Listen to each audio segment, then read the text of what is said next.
Hello everyone, कैसे हैं आप सभी। Welcome back to our YouTube channel. Yes, हम अपने चैनल पर लेकर के आए हैं रिवीजन प्रोग्राम, जो कि बहुत ज़रूरी है क्योंकि लॉकडाउन ख़त्म हो गया है, स्कूल ओपन हो गए हैं, पढ़ाई भी शुरू हो गई है। लॉकडाउन में तो पढ़ाई की नहीं, जब लॉकडाउन हटा स्कूल ओपन हुए, स्कूल में पढ़ाई शुरू हुई और पढ़ाई के साथ साथ एग्ज़ाम। ओह माय गॉड, इस टाइम पे बच्चों से एग्ज़ाम के बारे में बात करना इट मीन्स उनके जले पे नमक छिड़कने जैसा है। ओके, हम कोई बात नहीं करेंगे एग्ज़ाम की, हम सिर्फ एग्ज़ाम से पहले की तैयारी करेंगे ताकि हमारे एग्ज़ाम्स अच्छे निकलें। तो हम अपने चैनल पर रिवीजन प्रोग्राम लेकर के आए हैं आप सभी बच्चों के लिए जो इस टाइम पे बहुत टेंस्ड हैं, जो ये सोच रहे हैं क्या करें और क्या ना करें, क्योंकि जैसे ही स्कूल ओपन हुए हैं, पढ़ाई शुरू हुई है, एग्ज़ाम फियर तो साथ में फ्री में आता है। तो हम अपनी पढ़ाई के साथ इस फियर को दूर करेंगे और रिवीजन स्टार्ट करेंगे। हमारे चैनल पर आपको मैथ्स, बायोलॉजी, एसएस इनकी वीडियोस साथ के साथ मिलती रहेंगी। आप हमारे साथ जुड़े रहिए और अपनी रिवीजन हमारे साथ पक्की करिएगा। देखना आप अपने एग्ज़ाम बहुत अच्छे से क्लियर कर पाएंगे और आपके अंदर का जो डर है वो एकदम से निकल जाएगा।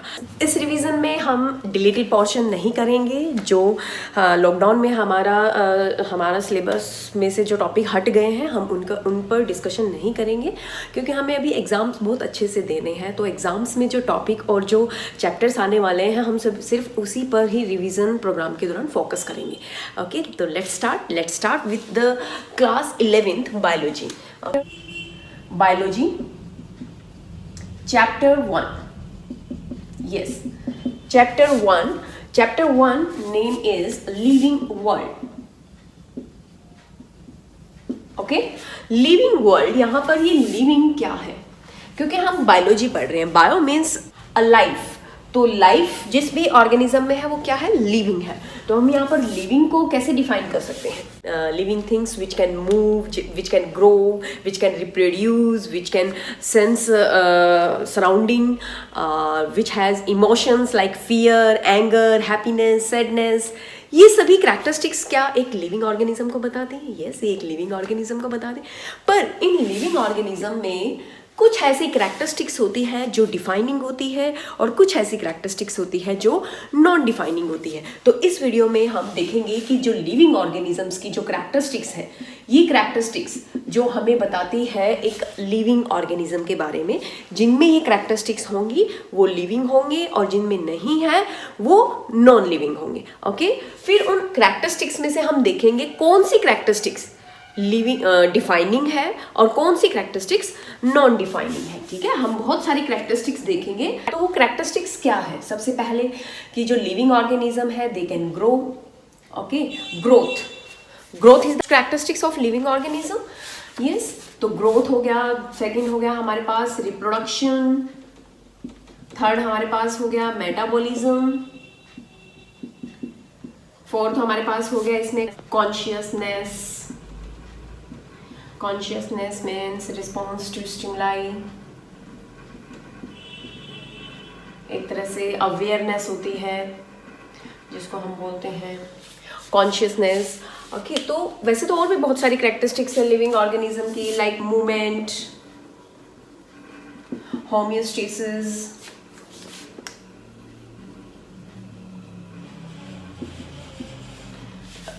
Adaptation, emotions, they show emotions, etc. हम यहाँ पर डिटेल में पढ़ने वाले हैं इन चार करैक्टरिस्टिक्स के बारे में डिटेल में, कि इन चार में से कौन सी ऐसी करैक्टरिस्टिक्स है जो डिफाइनिंग है। Defining means without any exception. Okay, तो करैक्टरिस्टिक्स हम डिवाइड करेंगे टू पार्ट्स में, defining characteristics and non defining characteristics. Defining characteristics होती है जिसमें कोई एक्सेप्शन नहीं होता, without any exception. Non defining it means इसमें कुछ एक्सेप्शन होंगे जिस वजह से वो करैक्टरिस्टिक्स ट्रूली लिविंग ऑर्गेनिज्म पर एप्लीकेबल नहीं होगी, वो नॉन लिविंग पर भी हो सकती है या दूसरे लिविंग ऑर्गेनिज्म में भी हो सकती है। पर हो सकता है वो लिविंग ऑर्गेनिज्म इन वो करैक्टरिस्टिक्स शो ना करें, उसके बावजूद भी वो लिविंग कहलाए जाएंगे। ठीक है, तो कैसे अभी हम देखेंगे। सबसे पहले हम बात करते हैं ग्रोथ की। ग्रोथ डिफाइनिंग है या नॉन डिफाइनिंग। सबसे पहले हम बात करते हैं ग्रोथ होती कैसे है। ग्रोथ होती है बेटा सेल डिवीजन से, और डिवीजन ऑफ सेल होती है, फिर सेल मास इंक्रीज होता है। ठीक है, जैसे जैसे सेल डिवाइड करेगी सेल मास बनता रहेगा और इससे ग्रोथ होती रहेगी। तो ये हमारी बॉडी के अंदर होता रहता है ऐसा। ठीक है, तो जो भी लिविंग ऑर्गेनिज्म है उन सभी के अंदर सेल डिवीजन हो रही है, सेल मास बन रहा है और ग्रोथ हो रही है। लेकिन जो नॉन लिविंग थिंग्स है, लाइक हमने सुना है माउंटेन के बारे में, या स्टोन होते हैं, जो भी नॉन लिविंग है, ये माउंटेन भी आप देखोगे धीरे धीरे धीरे ग्रो कर रहे हैं। तो क्या इनकी ग्रोथ में और इनकी ग्रोथ में कुछ फर्क है? क्या माउंटेन जो नॉन लिविंग है धीरे धीरे मिट्टी की परतें चढ़ती जाती हैं और एक बड़ा माउंटेन बन करके तैयार हो जाता है, क्या ये माउंटेन की जो ग्रोथ है वो हमारी ग्रोथ के जैसी है? नहीं, ये जो ग्रोथ है बेटा, ये नॉन लिविंग होने के बावजूद भी क्या शो कर रहे हैं? ग्रोथ शो कर रहे हैं। बट ये जो ग्रोथ शो कर रहे हैं, they are, it is the external growth. Okay, और जो ग्रोथ हम शो कर रहे हैं, it is the internal growth. जो फर्क है, अब हमने देखा कि जो ग्रोथ है लिविंग के साथ साथ नॉन लिविंग भी ग्रोथ शो कर रहे हैं, चाहे वो एक्सटर्नल कर रहे हैं, बट ग्रोथ तो शो कर रहे हैं ना। तो ये हम कहेंगे, इसमें क्या आ गया, एक एक्सेप्शन आ गया ना। तो it is not a defining property, it is not a defining property. तो ग्रोथ को हम डिफाइनिंग प्रॉपर्टी नहीं कह सकते, क्योंकि डिफाइनिंग प्रॉपर्टी वो होती है जिसमें कोई एक्सेप्शन नहीं होता। इसमें हमने देख लिया कि नॉन लिविंग भी ग्रो कर रहा है, तो जिस वजह से हम इसको क्या करेंगे, ग्रोथ को नॉन डिफाइनिंग प्रॉपर्टी में डाल देंगे। लेकिन हमारे पास क्या है, रिप्रोडक्शन। रिप्रोडक्शन क्या होता है? Production of new organism. ठीक है, अब ऑर्गेनिज्म अपने जैसा ही दूसरा ऑर्गेनिज्म प्रोड्यूस कर देता है, उसको हम बोलते हैं reproduction, production of new organism. चाहे ये न्यू ऑर्गेनिज्म एसेक्सुअली बना है, चाहे सेक्सुअली बना है, तो रिप्रोड्यूस तो हो ही रहा है ना। तो रिप्रोडक्शन भी किसकी कैरेक्टरिस्टिक्स है? लिविंग की। बट जो वर्कर बीज होते हैं, ठीक है, जो वर्कर बीज हैं, या जो म्यूल है, या जो इनफर्टाइल कपल होती हैं, इनफर्टाइल कपल, ये भी तो है तो लिविंग, बट ये तो रिप्रोड्यूस नहीं कर रहे, ये रिप्रोड्यूस कर ही नहीं सकते, क्योंकि जो वर्कर बीज हैं ये फीमेल बीज होती हैं जो फर्टाइल नहीं होती, जो रिप्रोड्यूस नहीं कर सकती। म्यूल, म्यूल बनता है बेटा, ये म्यूल एक हाइब्रिड है जो बनता है फीमेल हॉर्स से एंड मेल डोंकी से। ठीक है, इन दोनों की हाइब्रिडाइजेशन से बना है म्यूल। जब हम म्यूल के साथ मेटिंग कराएंगे तो इससे नया म्यूल प्रोड्यूस नहीं हो सकता। क्यों? क्योंकि म्यूल क्या है, स्ट्राइल है, मतलब ये नया ऑर्गेनिज्म प्रोड्यूस करने की कैपेबिलिटी नहीं रखता है। और जो इनफर्टाइल कपल होते हैं, जो ह्यूमन बीइंग होते हैं, कुछ ह्यूमन बीइंग बेबी प्रोड्यूस नहीं कर सकते ड्यू टू एबनॉर्मेलिटीज, जो नॉन फंक्शनल रिप्रोडक्टिव सिस्टम और एनी अदर रीजन। तो ये जो लिविंग ऑर्गेनिजम्स है ये रिप्रोड्यूस नहीं कर सकते। तो क्या हम लिविंग ऑर्गेनिज्म में रिप्रोडक्शन को डिफाइनिंग प्रॉपर्टी बोल सकते हैं? नहीं, क्योंकि इसमें भी क्या है, एक्सेप्शन है। तो it is not a defining property, क्योंकि लिविंग होने के बावजूद भी ये रिप्रोड्यूस नहीं कर रहे हैं, तो ये भी क्या है, नॉन डिफाइनिंग प्रॉपर्टी है। नेक्स्ट प्रॉपर्टी है हमारे पास मेटाबॉलिज्म। मेटाबॉलिज्म क्या होता है बेटा? मेटाबॉलिज्म होता है हमारी बॉडी के अंदर जितनी भी केमिकल रिएक्शंस हो रही है। हमारी बॉडी बनी हुई है बहुत सारे ऑर्गेनिक सब्सटेंस से, बहुत सारे केमिकल से बनी हुई है। वो केमिकल्स आपस में जुड़ जाते हैं और एक बड़ा सब्सटेंस बना देते हैं, या फिर वो केमिकल टूट जाते हैं। बड़ा केमिकल है तो वो टूट जाएगा दो छोटे केमिकल्स में। ओके, तो मेटाबॉलिज्म क्या होता है? या तो ब्रेक डाउन हो रहा है बॉडी के अंदर किसी सब्सटेंस का, या फिर कोई सब्सटेंस, दो छोटे सब्सटेंस मिलकर के कोई बड़ा सब्सटेंस बना रहे हैं। तो जितने भी केमिकल रिएक्शंस हमारी बॉडी के अंदर होती है, जितनी भी sum of all the chemical reactions which are occurring inside our body, inside our cell, और सेल मैंने बताया था हर लिविंग ऑर्गेनिज्म सेल से बना हुआ है, चाहे वो यूनिसेलुलर है, वो भी एक सेल से बना हुआ है, मल्टीसेलुलर है, बहुत सारी सेल से, सेल तो है ही ना। तो केमिकल रिएक्शंस हो रही है उनकी सेल्स के अंदर। जैसे रेस्पिरेशन है, रेस्पिरेशन में क्या होता है, ग्लूकोज टूट जाता है ऑक्सीजन की प्रेजेंस में, तो ग्लूकोज बड़ा मॉलिक्यूल वो टूट रहा है। ठीक है, इट इज द कैटाबॉलिज्म। ठीक है, केमिकल रिएक्शन। जो मेटाबॉलिज्म है ये दो पार्ट में डिवाइडेड होता है, कैटाबॉलिज्म एंड एनाबॉलिज्म। ठीक है। कैटाबॉलिज्म ये रिएक्शन होती है बेटा, ब्रेक डाउन रिएक्शन, जिसके अंदर एक बड़ा सब्सटेंस जो होता है वो टूट जाता है दो छोटे सब्सटेंस में, जैसे कि मैंने अभी आपको बताया रेस्पिरेशन। ठीक है, रेस्पिरेशन। अब एनाबॉलिज्म क्या होता है? Synthesis of substance.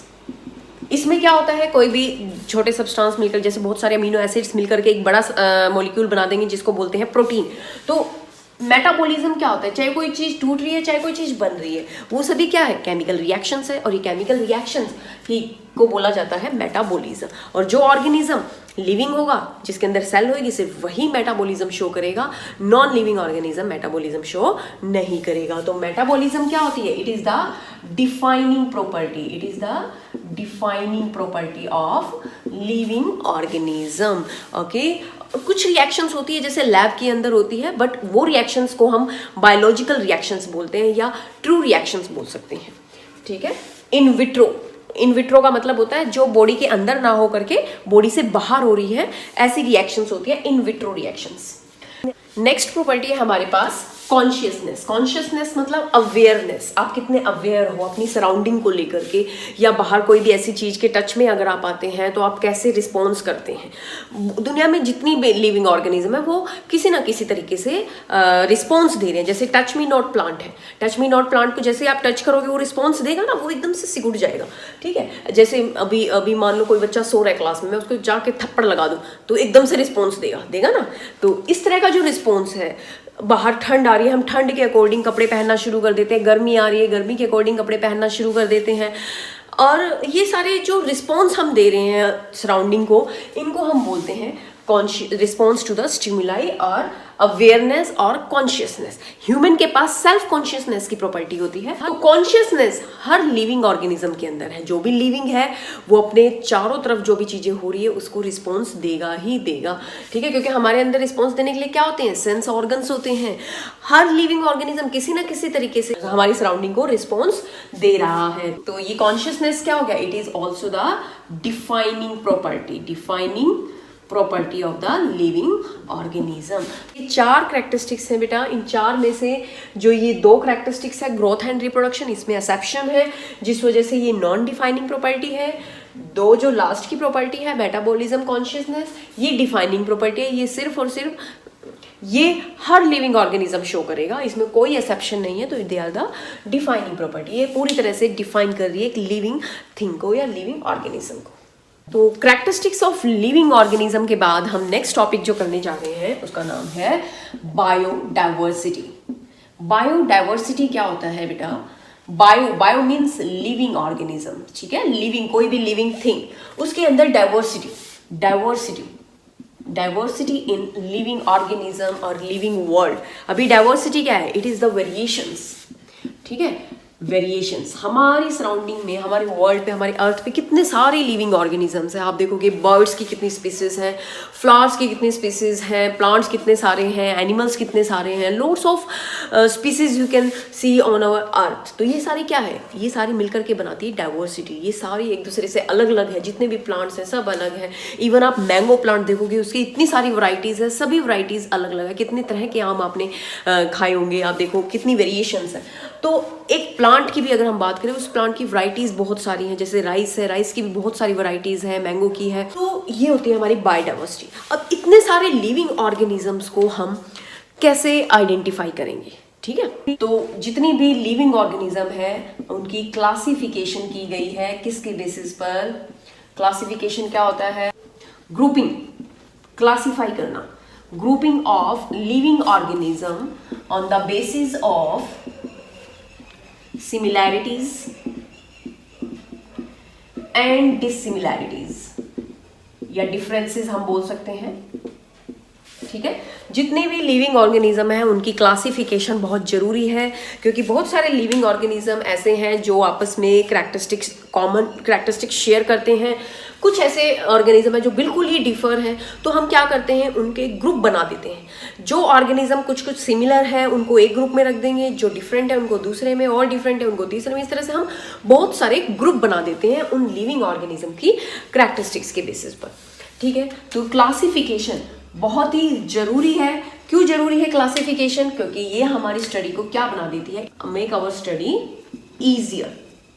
क्योंकि कैसे इजी हो जाती है स्टडी, क्योंकि ग्रुप में मान लो एक जैसे ऑर्गेनिज्म हमने एक ग्रुप में रखे हैं क्योंकि वो कॉमन कैरेक्टरिस्टिक शेयर कर रहे हैं, तो वो सारे ऑर्गेनिज्म में अगर हम किसी एक ऑर्गेनिज्म की स्टडी कर लें तो बाकी की ऑर्गेनिज्म की स्टडी अपने आप हो जाएंगी, क्योंकि उस ग्रुप में हमने वो सभी ऑर्गेनिज्म रखे हैं जो सिमिलर कैरेक्टरिस्टिक शो कर रहे हैं। तो इस वजह से ये हमारी क्लासिफिकेशन हमारी स्टडी को ईजियर बना देती है। दूसरा, इवोल्यूशनरी हिस्ट्री के बारे में भी हमें पता चल जाता है।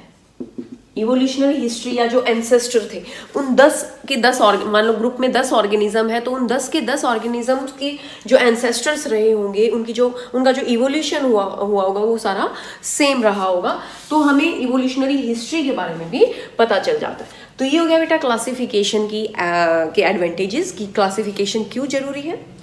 After classification we will do the naming, that is known as nomenclature. ठीक है, नोमेनक्लेचर। अब हमने ऑर्गेनिजम्स को ग्रुप में रख दिया है, सिमिलर ऑर्गेनिज्म को एक ग्रुप में, डिफरेंट को अलग अलग ग्रुप में रख दिया है। उसके बाद हम क्या करेंगे, उस ग्रुप में का नोमेनक्लेचर मतलब जो भी उसके अंदर ऑर्गेनिज्म रखे गए हैं उनकी नेमिंग शुरू करेंगे। अब नेमिंग जो होती है क्या होता है, कुछ ऑर्गेनिज्म के कॉमन नेम होते हैं, कुछ शहर में उसको किसी नाम से जाना जाता है, दूसरे शहर में उसको किसी और नाम से जाना जाएगा, तीसरे शहर में उसको देश में किसी और नाम से जाना जाएगा।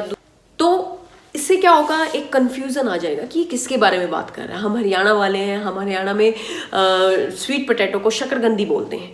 अब अपन चले जाएंगे किसी दूसरे स्टेट में, तो हो सकता है उसको शकरकंदी के नाम से ना पहचाना जाए, उसको पहचाना जाता है मान लो मीठे आलू से, तो कोई उसको मीठा आलू बोलेगा और हम ऐसे देखते रह जाएंगे कि भाई किसके बारे में बात कर रहा है। तो एक कॉमन नेम की बजाय ऑर्गेनिज्म का क्या होना चाहिए, एक साइंटिफिक नेम होना चाहिए। साइंटिफिक नेम क्या करता है, ऑल ओवर वर्ल्ड हम कहीं पे भी हैं, वो साइंटिफिक नेम हमें बताएगा एक उस पर्टिकुलर थिंग के बारे में, तो उसको हम बोलते हैं बेटा nomenclature. Nomenclature means giving scientific name to the living organism. ठीक है, लिविंग ऑर्गेनिज्म को साइंटिफिक नेम दे देना ताकि पूरे वर्ल्ड में वो उसी एक नाम से जाना जाए और किसी भी तरह का कंफ्यूजन ना हो। तो ये जो नोमेनक्लेचर होता है इसको हम बेटा बोलते हैं binomial nomenclature. Binomial nomenclature it is given by the Carolus Linnaeus. ये साइंटिस्ट का नाम है, आपको बहुत अच्छे से याद करना है। इस साइंटिस्ट का बहुत बड़ा रोल है हमारे बायोलॉजी के अंदर, अभी आप आगे भी पढ़ोगे इसके बारे में। कैरोलस लिनियस, ठीक है, ये साइंटिस्ट थे जिन्होंने बाइनोमियल नोमेनक्लेचर के बारे में बताया था। यहाँ पर बाइनोमियल क्या है, बाइनोमियल मीन्स ऐसा साइंटिफिक नेम दो वर्ड से मिलकर के बना हुआ है। एक वर्ड है जीनस और दूसरा है स्पीसीज। ठीक है, ये दो जीनस और स्पीसीज मिलकर के बनाते हैं हमारे साइंटिफिक नेम को, जिसको बोला जाता है बाइनोमियल नोमेनक्लेचर। साइंटिफिक नेम दो चीजों से बना है, जीनस और स्पीसीज। फॉर एग्जांपल हम लेते हैं यहाँ पर मैंगो। ठीक है, मैंगो यहाँ पर हम कॉमन नेम लेकर के चल रहे हैं ना। अब इसका साइंटिफिक नेम क्या है, मैंगीफेरा इंडिका। अब ये देखो मैंगीफेरा इंडिका, मैंने मैंगीफेरा यहां पर क्या बता रहा है, जीनस।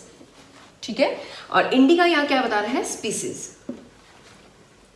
तो ये जीनस और स्पीसीज से मिलकर के हमारा मैंगो का साइंटिफिक नेम बन गया मैंगीफेरा इंडिका। अब आप यहां पर देखोगे मैंने मैंगीफेरा जो जीनस वर्ड लिखा है इसका फर्स्ट लेटर कैपिटल लिखा है, स्पीसीज का फर्स्ट लेटर मैंने स्मॉल लिखा है। ये इसके रूल्स होते हैं, जब भी आप साइंटिफिक नेम लिखते हो ये रूल्स आपको ध्यान में रखने हैं कि जीनस का फर्स्ट लेटर कैपिटल और स्पीसीज का फर्स्ट लेटर स्मॉल, और दोनों के बीच में आप देखोगे थोड़ा सा स्पेस है और दोनों को मैंने सेपरेटली अंडरलाइन किया हुआ है। ठीक है, ये रूल होते हैं।